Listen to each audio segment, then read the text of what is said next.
ಶಿವಸೇನೆ ಪಕ್ಷದ ಸಂಸದ ಸಂಜಯ್ ರಾವತ್ ಒಂದು ಅನುಮಾನವನ್ನು ವ್ಯಕ್ತಪಡಿಸಿದ್ದಾರೆ. 28ರಂದು ನಡೆದಂತಹ ವಿಮಾನ ಅಪಘಾತದ ಬಗ್ಗೆ ಪವಾರ್ ಫ್ಯಾಮಿಲಿ ಪರವಾಗಿ ಮಾತನಾಡಿದ್ದಾರೆ ಅವರು. ಅಲ್ಲ ರೀ, ವಿಮಾನಕ್ಕೆ ಏನಾಯಿತು ಎತ್ತಾಯಿತು ಗೊತ್ತಿಲ್ವಾ? ಬ್ಲ್ಯಾಕ್ ಬಾಕ್ಸ್ ಸುಟ್ಟು ಹೋಗಿರೋದು ರಹಸ್ಯ. ಇದು ಬ್ಲ್ಯಾಕ್ ಬಾಕ್ಸಿಗೆ ಸುಟ್ಟು ಹೋಗ್ಬಿಡ್ತೇನ್ರಿ, ಅದು ಎಷ್ಟೋ ಡಿಗ್ರಿ ಸೆಲ್ಸಿಯಸ್ಸಲ್ಲೂ ಕೂಡ ಸುಟ್ಟು ಹೋಗಲ್ಲ. ಅದು ಅಂತಹ ಬ್ಲ್ಯಾಕ್ ಬಾಕ್ಸ್ ಸುಟ್ಟು ಹೋಗ್ಬಿಡ್ತಾ ಇಲ್ಲ. ಏನಾದರೂ ಏನಕ್ಕೆ ವಿಷಯ ಗೊತ್ತಾಗ್ತಾ ಇಲ್ವಲ್ಲ ಇದು ಯಾಕೆ ಅಂತ ಹೇಳಿ ತನಿಖೆಯನ್ನು ಸರ್ಕಾರ ಹೇಗೆ ಯಾರ ಕೈಗಿರಿಸ್ತಾ ಇದೆ? ಇದು ಯಾರ ಕೈಯಲ್ಲಿ ಮಾಡಿಸ್ತಾ ಇದ್ದಾರೆ ತನಿಖೆ? ಏನಾಯ್ತು ರೀ ಬ್ಲ್ಯಾಕ್ ಬಾಕ್ಸ್ ಅದು ಅನ್ನೋ ಪ್ರಶ್ನೆಗಳನ್ನು ಎತ್ತಿದ್ದಾರೆ. ಬ್ಲ್ಯಾಕ್ ಬಾಕ್ಸ್ ಸುಟ್ಟಿದೆ, 20 ವರ್ಷಗಳ ನಂತರವೂ ಕೂಡ ಬ್ಲ್ಯಾಕ್ ಬಾಕ್ಸ್ ಪತ್ತೆ ಆಗಿರೋದಿದೆ.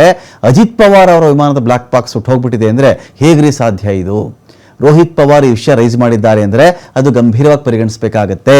ಪವಾರ್ ಕುಟುಂಬವೇ ತನಿಖೆ ನಡೆಸೋಕ್ಕೆ ಬಯಸಿದ್ರೆ ಅದಕ್ಕೆ ಅವಕಾಶ ಮಾಡಿಕೊಡಬೇಕು. ಕೇವಲ ಅಪಘಾತ ಅಲ್ಲ, ಇದು ಸಂಚು ಕೂಡ ಆಗಿರಬಹುದು ಅಂತೇಳಿ ಶಂಕೆ ವ್ಯಕ್ತಪಡಿಸಿದ್ದಾರೆ ರಾವತ್. ಈ ಅನುಮಾನ ಕೆಲವರು ಇನ್ನೂ ದಾದಾ ಎಲ್ಲೋ ಒಂದೆಡೆಯಿಂದ ಬರ್ತಾ ಇರೋದ ನಿರೀಕ್ಷೆಯಲ್ಲಿದ್ದಾರೆ. ವಿಮಾನದಲ್ಲಿ 6 ಮಂದಿ ಇದ್ದರೂ ಅದು ಅಜಿತ್ ದಾದಾ ಅವರ ಶವನೇ ಅಲ್ಲ ಅಂತ ಹೇಳ್ತಾ ಇದ್ದಾರೆ. ಅಜಿತ್ ಅಲ್ಲ ಶವ ಅಂತ ಹೇಳ್ತಾ ಇದ್ದಾರೆ. ಒಬ್ಬರನ್ನ ಗುರಿಯಾಗಿಸಲು ಅವರ ಚಾಲಕನನ್ನು ಕೊಲ್ಲುವುದು ಸುಲಭ ಮಾರ್ಗ ಅಂಥೇಳಿ ಖುದ್ದು ದಿವಂಗತ ಅಜಿತ್ ಪವಾರ್ ತಮ್ಮ ಪುಸ್ತಕವೊಂದರಲ್ಲಿ ಖುದ್ದಾಗಿ ಉಲ್ಲೇಖ ಮಾಡಿದರು. ಅಪಘಾತಕ್ಕೂ ಮುನ್ನ ಕೊನೆ 24 ಗಂಟೆಗಳೇ ಅನುಮಾನಗಳ ಕೇಂದ್ರಬಿಂದು ಆಗಿಬಿಟ್ಟಿದೆ. ಕೊನೆ ಕ್ಷಣದಲ್ಲಿ ದೊಡ್ಡ ನಾಯಕರೊಂದಿಗೆ ನಡೆದಂಥ ಮಹತ್ವದ ಸಭೆ ಆದ ಮೇಲೆ ಈ ಸಾವಾಗಿದೆ ಅಂತ ಸಂಜಯ್ ರಾವತ್ ಹೇಳಿದ್ದಾರೆ.